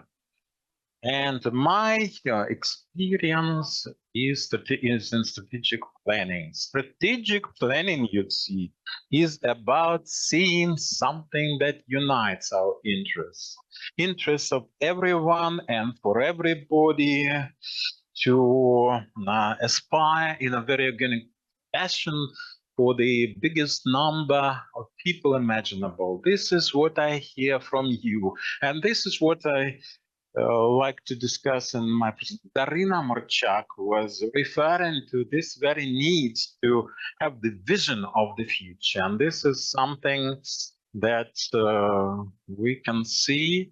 Thank you for highlighting that in the context. Thank you, Ilona. Well, the presentation part is almost all Sergei Brzynski, experts. It's great to participate in this wonderful, successful events. There's nothing like being motivated to discuss the problems that we have in the place that is conducive. And thank you for providing the premise to the American University. So, UN Population Fund is best positioned to discuss such matters. There are many additional issues. We could have prolonged this discussion for hours and perhaps days and weeks, but back in 2018, we discussed that in the Bar Association. There are three topics I would like to discuss using the opportunity. First, have we asked men about Ukrainian women and the motives to stay, the incentives to stay? Shevchenko District Court is the leader, and we have statistics of 2023, terrible statistics. Divorces because of the war. This is leading even winning over the mobilization reasons, mobilization-related reasons. This is the key consideration for Ukrainians to come back, and this is something to discuss in terms of communication in the families. Because let me say, my sister is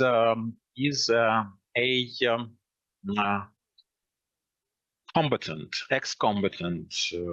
The most important thing is that you have some place to come back to, somebody waiting for you there, and that includes the government. How can we discuss Ukrainians abroad, 400 people, and we have 200 people waiting for one? That's about respect, and abroad people realize that respect matters. So I'm just back from New York, and I was traveling the US. Chicago is one of the destinations. Why Ukrainians stay in Ukraine, they ask me. Ethnic Ukrainians, after 65, before the war, they planned in Chicago, 50% of them planned to end their lives in Ukraine in their original communities, and they wanted to use their pension savings to bring it to Ukraine, buy a cottage, and that is the pensioners,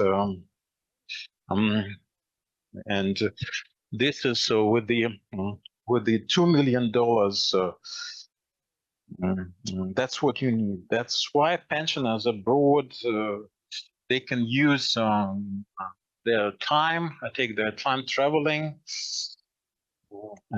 but it is expensive.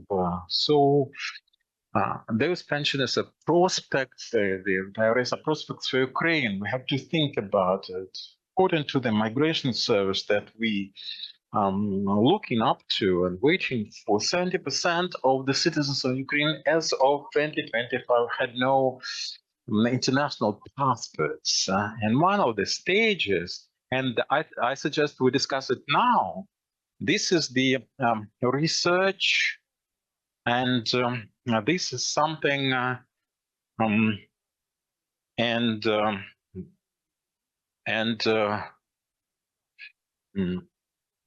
this is the handicap for employment.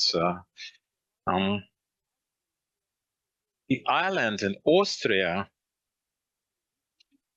stimulating Ukrainians to stay Austria. It's 1,200 euros for the proficiency in German after 1 year of stay. This is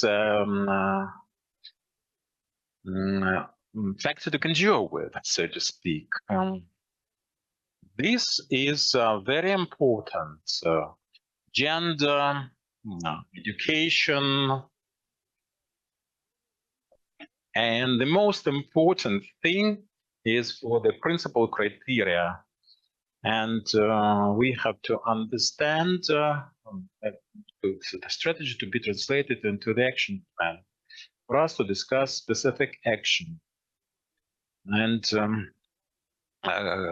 we have to respect people abroad for them to feel the feedback, to detect that we care, and we can become the ambassadors abroad. Thank you very much. Thank you very much.